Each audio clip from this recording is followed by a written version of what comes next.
Story کا life کے مزید دوستوں السلام علیکم۔ دوستوں، پٹھان کو اغوان کہتے ہیں۔ اغوان اس لیے کہتے ہیں کہ اغوان حضرت سلیمان علیہ السلام کے ایک بیٹے کا نام تھا اور ان کو جنات کی زبان سے پیار ہو گیا تھا۔ انہوں نے اپنے والد حضرت سلیمان علیہ السلام سے کہا کہ آپ جنات کو کہیے کہ مجھے اپنی زبان سکھائیں۔ سلیمان علیہ السلام نے اپنے بیٹے کی درخواست قبول کی اور جنات کو حکم دیا کہ اغوان کو جنات کی زبان سکھائی جائے۔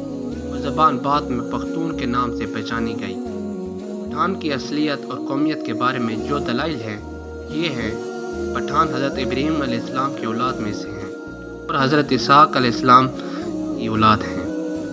قومیت سے بنی اسرائیل ہیں۔ انگریز مورخین لکھتے ہیں کہ پٹھان قوم ارجینا کے ایک حصے میں رہتے تھے اور ارجینا کے لوگوں کا دعویٰ ہے کہ اغوان قوم یا پٹھان ہم میں سے ہیں، کیونکہ البانیہ کے اغوان جو کہ بعد میں اخوان بنے ارجینیا سے ہندوستان کی طرف چل پڑے۔ اور مورخین لکھتے ہیں کہ اسرائیل قبائل بہت تکلیف اور مصیبتوں کے بعد افغانستان میں آباد ہو گئے۔ حضور اکرم صلی اللہ علیہ وسلم نے اسلام کی تبلیغ شروع کی اور لوگ جوگ در جوگ اسلام میں داخل ہونے لگے۔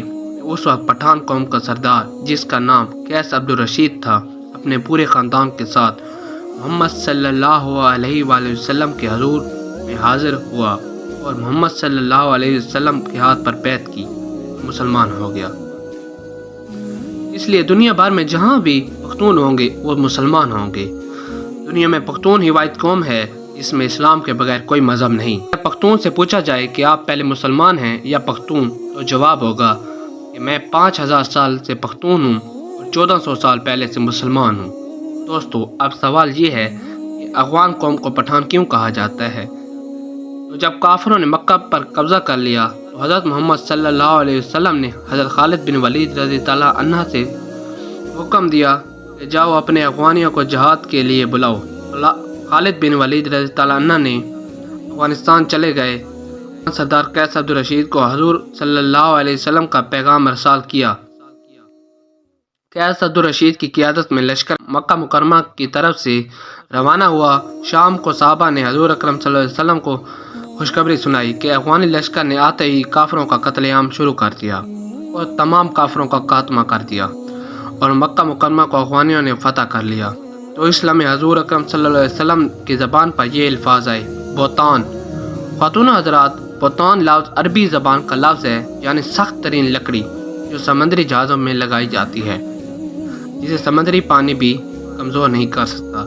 یہ لفظ جب برصغیر پہنچا تو بہتان سے پٹھان ہو گیا، اور اگر ان کی تاریخ کا تقابری جائزہ لیا جائے تو فارسی میں پشتون، مقامی زبان میں پختون اور اردو میں پٹھان، یہ قوم دنیا میں پھیلی ہوئی ایک غیرت مند قوم کے طور پر گردانی جاتی ہے، جن میں افغانستان، پاکستان اور بھارت اول نمبر پر ہیں۔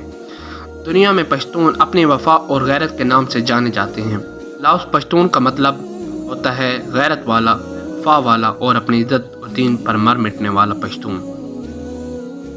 پشتونوں نے قیام پاکستان میں بھی بھرپور حصہ لیا۔ بعض مورخین کے مطابق پٹھان آرائی یا یونانی نسل سے ہیں اور بعض کے نزدیک یہ قیس عبدالرشید کی اولاد ہیں۔ اس نظریے کے مطابق ان کا تعلق بنی اسرائیل کے گم شدہ قبائل سے ہے جو قیس عبدالرشید کی اولاد سمجھتے قبائل سے ہیں۔ خود قیس عبدالرشید کی اولاد سمجھنے والوں کا نظریہ یہ ہے کہ مکہ میں قیام کے دوران حضرت خالد بن ولید رضی اللہ عنہ نے اپنے صاحبزادی اعلیٰ کے نکاح میں دے دی تھی، جنہیں وہ ہمراہ لے کر اپنے وطن واپس آئے اور پھر انہوں نے یہاں اپنی بقیہ زندگی اسلام کی ترویج و اشاعت میں صرف کر دی۔ اس طرح قیس عبدالرشید کی اولاد پٹھان کہلاتی ہے، جبکہ یہ بھی کہا جاتا ہے کہ خود قیس عبدالرشید کا تعلق بنی اسرائیل کے بادشاہ سعور یعنی حضرت طاؤد کے 37 پشت سے تھا۔ اس طرح آخری دنوں نظریات کی روشنی میں ان کا تعلق بنی اسرائیل سے بنتا ہے۔ حضرین کرام، سب سے بڑی عجوبہ خیز بات یہ ہے کہ ان میں یوسف زئی، یوسف کے بیٹے، داؤد خیل، داؤد کے بیٹے، موسیٰ خیل، موسیٰ خیل کے بیٹے اور سلمان خیل، سلمان کے بیٹے سمجھے جاتے ہیں، لیکن اس کی تصدیق کرنا بہت مشکل ہے۔ اغوانوں یا پٹھانوں کی کئی اوصاف عربوں سے ملتے جلتے ہیں۔ عرب قوم مہمان نواز، بہادر اور اہل قلم ہونے کے ساتھ ساتھ دوسری قوموں سے اتنی جلدی مرعوب نہیں ہوتی تھی۔ ان چند اوصاف کے علاوہ کوئی اور وصف عربوں کے اندر زمانے جاہلیت میں نظر نہیں آتا۔ حیرت کی بات یہ ہے کہ یہی چاند و سا اخوان یا پٹھان قوم میں بھی اسی شدت کے ساتھ پائی جاتی ہے، جبکہ ان کے بیشتر چیزیں یہودیوں سے بھی ملتی جلتی ہیں۔